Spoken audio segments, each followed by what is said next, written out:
जय भीम, नमस्ते, आदाब, सत श्री अकाल, जय भीम, जोहार। साथियों, आज हम एक छोटा सा भगवान बुद्ध के विषय में एक चर्चा का वो ले लेते हैं सब्जेक्ट, और उस सब्जेक्ट पर थोड़ी सी देखते हैं दृष्टिक्षेप। भगवान बुद्ध का जन्म आज से ईसा मसीह जी और मोहम्मद पैगंबर साहब जी के जन्म से भी लगभग 500 साल पहले 563 को हुआ। Kapilavastu the republic of Jambudvipa India, Kapilvastu गणराज्य जो नेपाल से 2 मील की दूरी जितने अंतर पर था, वहाँ राजा शुद्धोधन और माता महामाया जी से युवराज सिद्धार्थ के रूप में जिनका जन्म हुआ।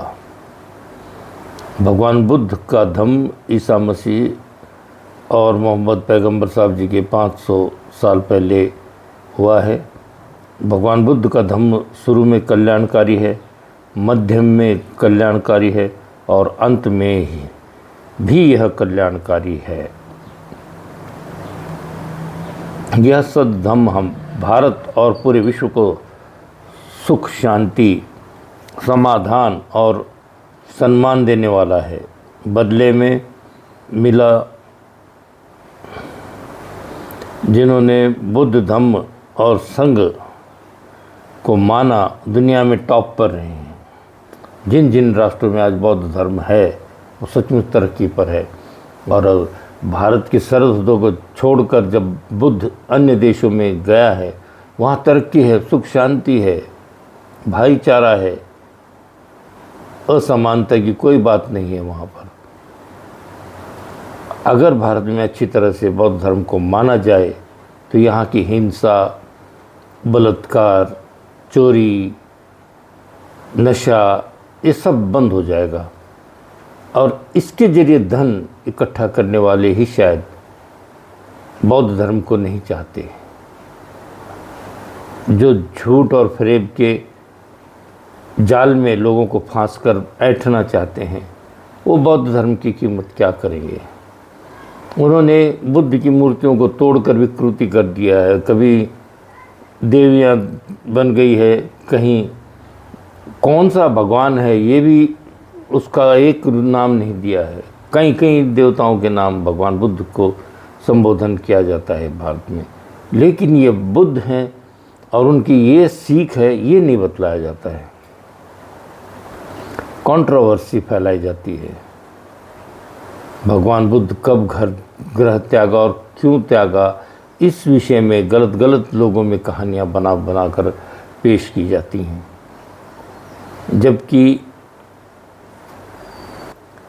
जबकि गृह त्याग का कोई सही कारण और है। और ये जो मनगढ़ंत कहानियाँ जोड़ दी गई, लिखी गई, हमें भारत के अंदर में फिर से अगर बौद्ध धर्म को सींचना है तो इसके लिए बहुत परिश्रम की आवश्यकता है, क्योंकि अच्छाइयाँ बड़ी मुश्किल से पनपती हैं। उन्हें भी एक अच्छी तरह से वट वृक्ष की तरह बनाया जाए तो लोक कल्याण का है धम्म। न कोई जाति, न मजहब, न धर्म से इसका कोई लेन देन है। ये प्राकृत धम्म का एक रूप है। बौद्ध धम्म एक अलग शाखा है जो लोगों के कल्याण की बातें करता है, चाहे वो कोई भी जीव हो, उनके भी कल्याण के बारे में बात करता है भगवान बुद्ध का धम्म। भगवान बुद्ध का धम्म शुरू में कल्याणकारी है, मध्य में कल्याणकारी है और अंत में भी कल्याणकारी ही है, ऐसा यहाँ लिखा गया है। यह सद्धम्म भारत और पूरे विश्व को सुख, शांति, समाधान और सम्मान देने वाला है। बदले में मिला हुआ जिन्हें बुद्ध धम्म और संघ को माना, टॉप पर है। देख लीजिए, समाज में आज दुनिया में हम देखते हैं कि चीन, जापान आदि कितने उनके टेक्नोलॉजी विकसित हो चुकी है, वो भ्रम के जालों में नहीं फंसे हैं कि कोई आकर हमारा कल्याण करेगा। इस तरह की बातें भी नहीं करते वो लोग। नहीं, तथागत को कोई चढ़ावा चढ़ाने की ज़रूरत है। भगवान बुद्ध ने कहा है कि तुम्हारे दुख दर्द दुख तकलीफ आपको ही दूर करनी है। अगर हम हिंसा, चोरी, काम वासना, झूठ आदि से, नशापान से दूर रहेंगे तो हमारा निश्चित ही कल्याण है।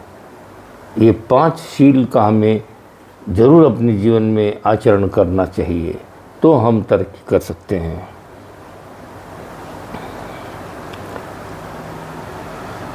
यह सद्धम भारत और पूरे विश्व को सुख, शांति और समाधान, सम्मान देने वाला है। और उनकी टेक्नोलॉजी बेहतरी में अपना लोहा मनवाती है। धम्म से ममता और करुणा मिलती है।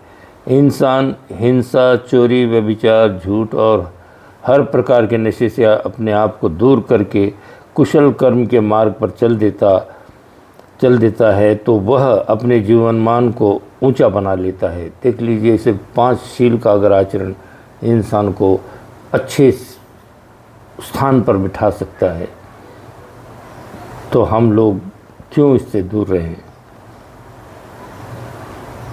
नशे से दूर रहेगा तो वह अपना अच्छा क्या है और क्या बुरा है वो समझ सकता है, निर्णय ले सकता है।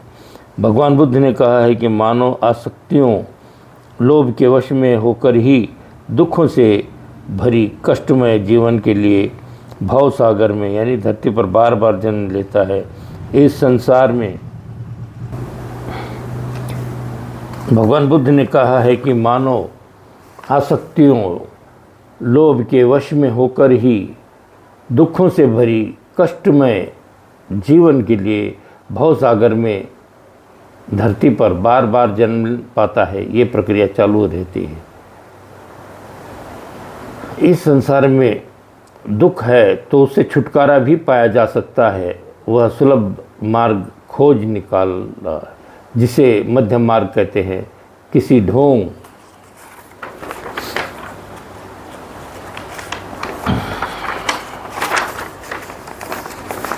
आडंबर का सहारा लिए बिना खुद दृढ़ संकल्प से दुखों से मुक्त हो सकता है।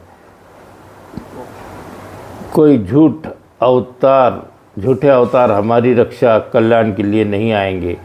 यह बात कोई भी मानव स्वयं आजमा कर देख सकता है। लड़ाई और आपसी झगड़ों से बर्बादी और नुकसान ही होता है, नफ़ा कुछ भी नहीं मिलता।